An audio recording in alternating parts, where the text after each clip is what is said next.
William کی کتاب سفید مغل یا وائٹ مغل ہمیں ایک حیران کن کہانی سناتی ہے۔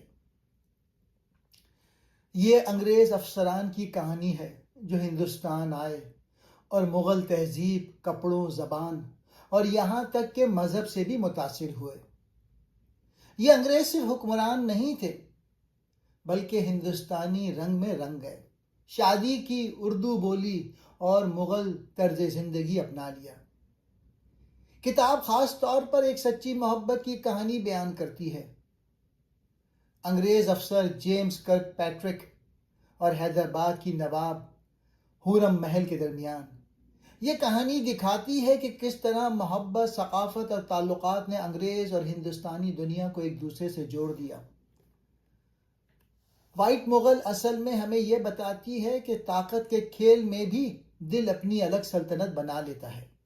مصنف ہمیں بتاتے ہیں کہ انگریز صرف حکمران نہیں تھے، کچھ انگریز دل سے ہندوستانی بن گئے۔ محبت نے سیاست اور طاقت کو بھی شکست دی۔ ہندوستان نے انگریزوں کو صرف زمین نہیں دی، ایک نیا دل، نئی زبان اور نئی تہذیب بھی دی۔ کتاب میں لکھا ہے، کچھ انگریز افسر صرف تلوار سے نہیں بلکہ اردو، شاعری اور لباس سے پہچانے جاتے تھے۔ مصنف نے کہا کہ وائٹ مغل ہمیں یاد دلاتی ہے کہ طاقت وقتی ہوتی ہے مگر محبت اور ثقافت ہمیشہ زندہ رہتی ہے۔ یہ کتاب 18ویں اور 19ویں صدی کے آغاز میں بر صغیر میں انگریز افسران اور ہندوستانی اشرافیہ کے درمیان تعلقات، شادیوں اور ثقافتی ملاپ کی داستان بیان کرتی ہے۔ اس دور کو کتاب میں ایک ایسے وقت کے طور پہ پیش کیا گیا ہے جب برطانوی اور ہندوستانی ثقافتیں ایک دوسرے کے قریب آ رہی تھیں، اور پھر کس طرح یہ تعلقات وقت کے ساتھ ٹوٹ گیا۔ اہم نکات۔ پہلا، ابتدائی دور میں میل جول۔ ایسٹ انڈیا کمپنی کے افسران ہندوستان میں آ کے صرف حکمران یا لوٹ مار میں نہیں لگے بلکہ انہوں نے یہاں کی تہذیب کو اپنانا شروع کیا۔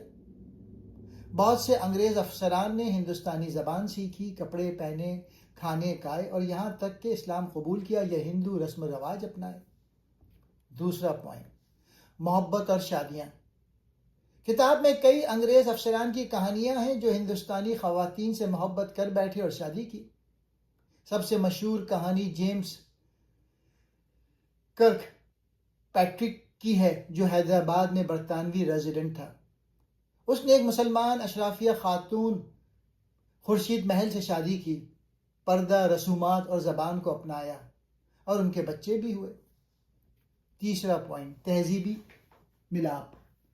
اس وقت انگریز افسران صرف حکمران نہیں تھے بلکہ ہندوستانی معاشرت کا حصہ بن رہے تھے۔ وہ اردو، فارسی اور عربی زبان پڑھتے تھے، درباری ادب سیکھتے اور ہندوستانی ثقافت میں رچ بس جاتے۔ چوتھا پوائنٹ، تبدیلی اور دوری۔ 19ویں صدی کے وسط میں حالات بدلنے لگے۔ برطانوی سامراج نے نسلی برتری یعنی ریشل سپیریورٹی کو بنیاد بنا کر ہندوستانیوں سے فاصلہ بڑھانا شروع کیا۔ انگریز افسران پہ دباؤ ڈالا گیا کہ وہ ہندوستانی رسوم نہ اپنائیں۔ شادیوں اور مذہبی تبدیلیوں پر تنقید بڑھ گئی اور دونوں تہذیبوں کا ملاپ ختم ہو گیا۔ یہ کتاب صرف ایک محبت کی کہانی نہیں بلکہ دو تہذیبوں کے ملاپ اور پھر اس دوری کی کہانی ہے۔ مصنف بتاتے ہیں کہ اگر یہ تعلقات برقرار رہتا تو بر صغیر اور برطانیہ کے درمیان تعلقات کی تاریخ بالکل مختلف ہو سکتی تھی۔ اب ان پوائنٹس کو میں ایکسپلین کرتا ہوں۔ محبت اور شادیاں وائٹ مغلز کے مطابق 18ویں اور 19ویں صدی کے اوائل میں بر صغیر میں ایسٹ انڈیا کمپنی کے دور میں انگریز افسران اور ہندوستانی خواتین کے درمیان محبت اور شادیاں ایک عام رجحان بن گیا تھا۔ اس وقت مغلیہ تہذیب کے اثرات اور مقامی رسم و رواج اتنے طاقتور تھے کہ بہت سے انگریز افسران نے نہ صرف زبان اور لباس اپنایا بلکہ مقامی مذہب اور ثقافت کو بھی قبول کیا۔ بین الثقافتی محبت کی کہانیاں۔ کئی انگریز افسران نے مقامی مسلم یا ہندو اشرافیہ کی خواتین سے شادی کی۔ یہ رشتے صرف ذاتی نہیں بلکہ سیاسی اور ثقافتی تعلقات کو مضبوط کرنے کا ذریعہ بھی تھے۔ یہ رجحان کیوں عام تھا؟ اس وقت برطانوی اور ہندوستانی معاشرت کے درمیان فاصلے کم تھے۔ مذہبی اور نسلی امتیاز بعد میں بڑھا، لیکن اس دور میں ثقافتی ملاپ کو فخر سمجھا جاتا تھا۔ تہذیبی ملاپ 18ویں صدی کے آخر اور 19ویں صدی کے شروع میں ہندوستان اور برطانیہ کے درمیان تعلقات صرف فوجی یا تجارتی نہیں تھے بلکہ گہرا تہذیبی ملاپ بھی ہوا۔ لباس اور رہن سہن، انگریز افسران اکثر ہندوستانی لباس پہنتے، عمامہ باندھتے اور مقامی زیورات تک استعمال کرتے۔ وہ درباری آداب اور آداب محفل اپناتے تاکہ ہندوستانی اشرافیہ میں اپنا مقام بنا سکیں۔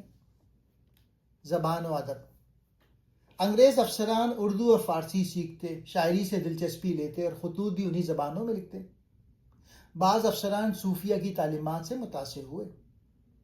موسیقی اور فنون لطیفہ، مغلیہ دربار کی موسیقی، رقص اور فنون لطیفہ میں یورپی افسران نے بھرپور دلچسپی لی۔ کئی انگریز افسران نے ہندوستانی مصوری کے شاہکار تخلیق کروائے یا خود سیکھنے کی کوشش کی۔ مذہب اور روایات، کئی انگریز افسران نے اسلام یا ہندو مت قبول کیا تاکہ شادی یا سماجی تعلقات قائم کر سکیں۔ مذہبی رواداری کا یہ ماحول بعد کے دور میں خصوصاً 1857 کے بعد ختم ہونا شروع ہوا۔ یہ دور ایک ایسا وقت تھا جب انگریز صرف حکمران نہیں بلکہ تہذیبی ہمسفر بن گئے تھے، لیکن بعد میں جب برطانوی حکومت نے براہ راست اقتدار سنبھالا، یہ میل جول ختم ہو گیا اور نسلی تفریق بڑھ گیا۔ تبدیلی اور دوری، برطانوی سامراج کی پالیسی، 19ویں صدی کے وسط میں برطانوی حکومت نے نسلی برتری کو بنیاد بنا لیا۔ افسران پہ دباؤ ڈالا گیا کہ وہ ہندوستانی رسم و رواج اور شادیوں سے دور رہیں۔ ثقافتی دوری، اب انگریز افسران کو ہندوستانی لباس، زبان اور تہذیبی رسومات اپنانے کی اجازت نہیں تھی۔ شادیوں اور مذہبی تبدیلیوں پہ تنقید بڑھ گئی۔ محبت اور میل جول کا خاتمہ، ابتدائی دور میں جو محبت اور شادیاں تھیں وہ اب سماجی اور سیاسی دباؤ کی وجہ سے ختم ہونے لگیں۔ دو تہذیب کے درمیان جو قربت تھی وہ فاصلے میں بدل گئی۔ یہ تبدیلی بر صغیر میں برطانوی راج کی سختی اور نسلی تفریق کی بنیاد بنی۔ پہلے جو تعلقات دوستانہ اور تہذیبی ہم آہنگی پر مبنی تھے وہ اب اقتدار اور تفریق کی سیاست میں بدل گئے۔ ابتدائی محبت اور تہذیبی ملاپ کا یہ دور بعد میں سخت بر صغیر کی سیاست، نسلی تفریق اور سماجی فاصلے میں بدل گیا۔